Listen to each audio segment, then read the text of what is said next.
got ripped out of their grave. And at that moment, that's when they realize, what did I make priority and what did I make not priority? That's Allah telling you and me that there were lots of times in my life when I had to choose Allah and not someone else. Not myself, not my feelings, not my greed, not somebody else's feelings, not somebody else's concerns, not my wants, not their wants. I had to pick what Allah wants first.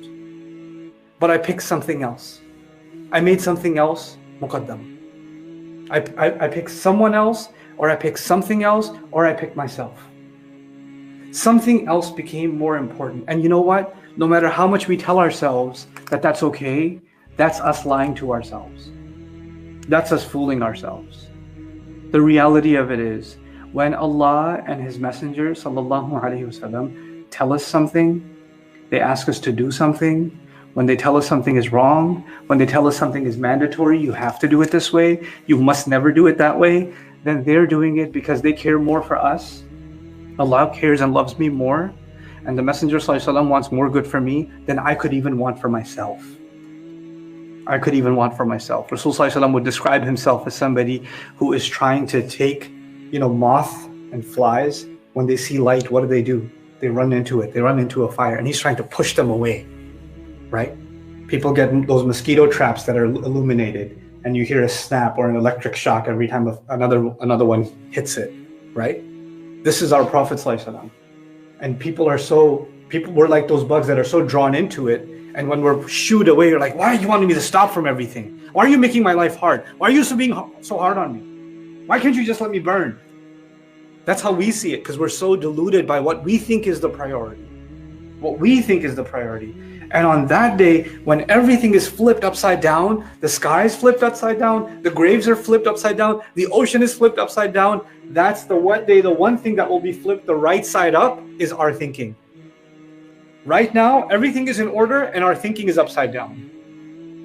And on Judgment Day, everything will be upside down and our thinking will be reoriented correctly. Now I know what the real priorities were. What did I make priority? What did I put on the side? Another way you can think about it is when Judgment Day comes and you realize what your priorities were and what they should have been, what came forward, what went in the back seat, how you easily forgot who your Rabb is, so easily you let go. It makes sense at that time to talk to yourself and say, you forgetful creature. Ma gharraka bi rabbika al-kareem. Ma is a question word. What in the world deceived you? What in the world gave you false hopes? When it came to your gracious master, bi rabbika al-kareem. This question is one of the most hard-hitting and heart-penetrating questions in the Quran. Ya ayyuhal insan, ma gharraka bi rabbika al-kareem. Like, if you don't memorize a lot of Quran or you don't know a lot of Quran, if you want to just write something on your fridge and just think about it every day, put this one on the fridge. Ya ayyuhal insan, ma gharraka bi rabbika al-kareem. Let's dig into what these words are. Gharra in Arabic, I translate it as deceived. Ibn Ashur in his Tafseer says, Al-itma'u bima yatawahhamuhu al-maghrur naf'an wa huwa dar. He says, when a person puts their hopes and their thoughts into something that they're deceived by, thinking that it will bring good to them, they'll feel good because of it. They'll be okay because of it. They'll be safer because of it. They'll be happy because of it. They'll be at peace because of it. And all of that's wrong. It's actually harmful. They're convinced that it's all the good things they want. They're convinced themselves of that. But it's actually harmful. That's ghurur. What does that word tell you? That there are lots of things in life that are very attractive, that we want, that our heart feels towards.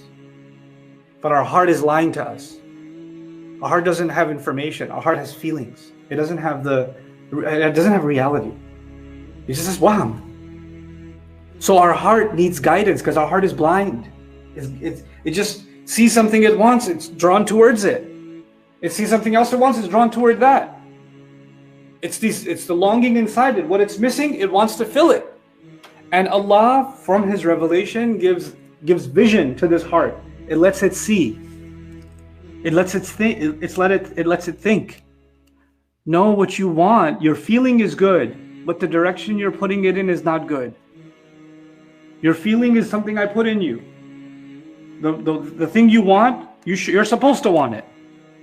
But the way you're going about it, you're deluding yourself that that's going to bring you peace. And the way He wants you to do it is the way He spelled things out. This is the halal way. This is the way to avoid haram. And when He wants us to avoid haram, it's only because we're going to hurt ourselves if we go the haram way, not anybody else. Or the first victim of it is going to be ourselves. It's going to be me. It's not nobody else.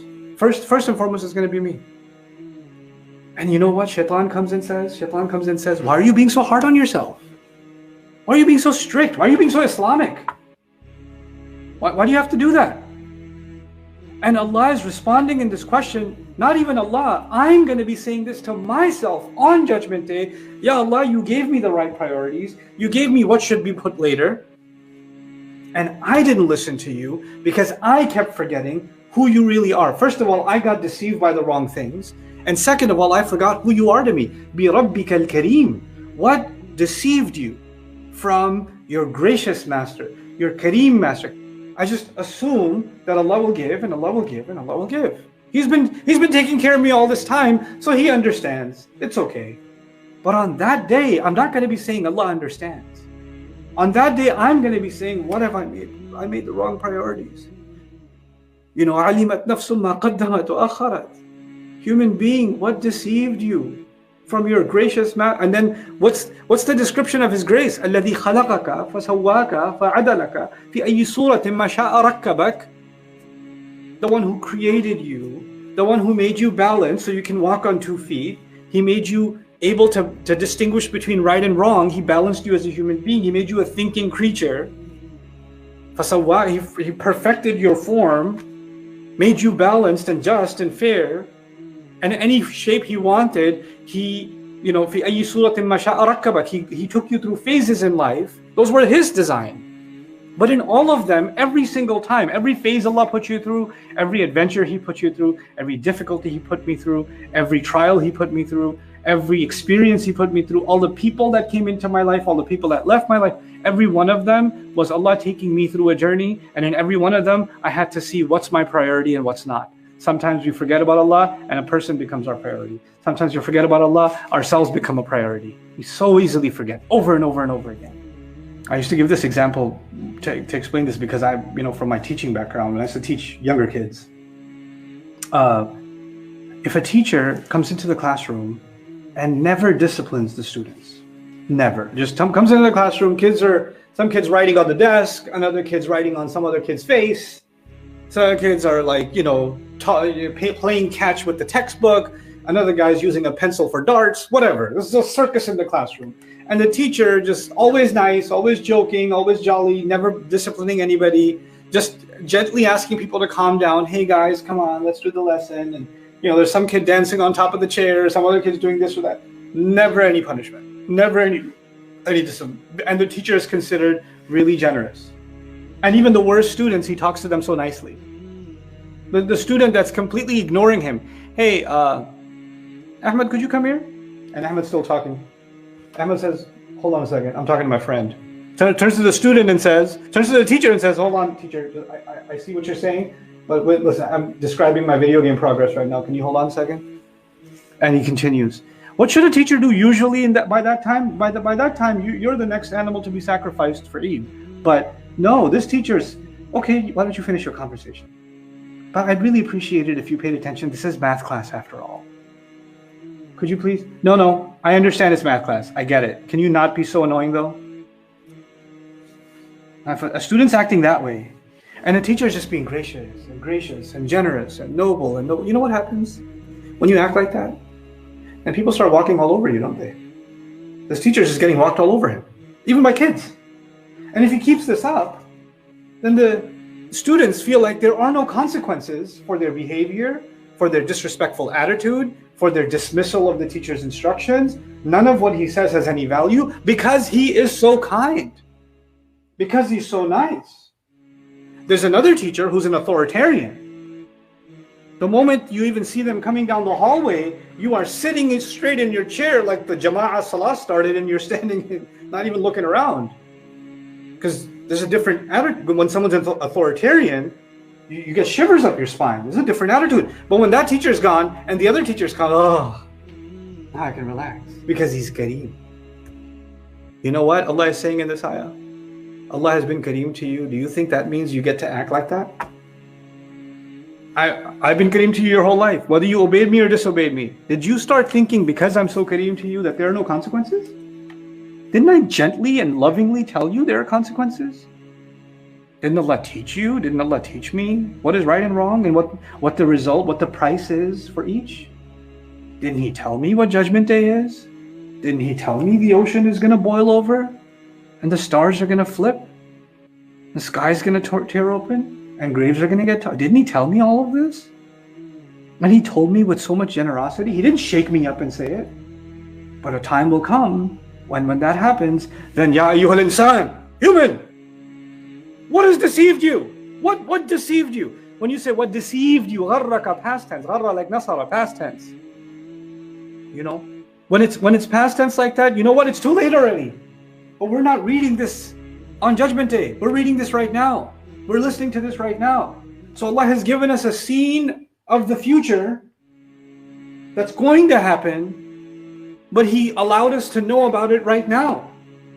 So if you had a vision of the future, that a day is coming where I will realize what my priorities were supposed to be, and I didn't make the right choices, and then I'm going to be told, what deceived you from your gracious master? And then I wake up and realize it hasn't happened yet. I'm here. I'm right now. I'm not on Judgment Day. Then you know what? Then this question becomes about, what did you allow to deceive yourself all up until now? Was it people in your life? Was it yourself? Was it your own greed? Was it your own selfishness? Was it the lies you tell yourself? What was it inside you? What was it a darkness inside you? What was it that has deceived you so far? Whatever it was can't be worth it anymore.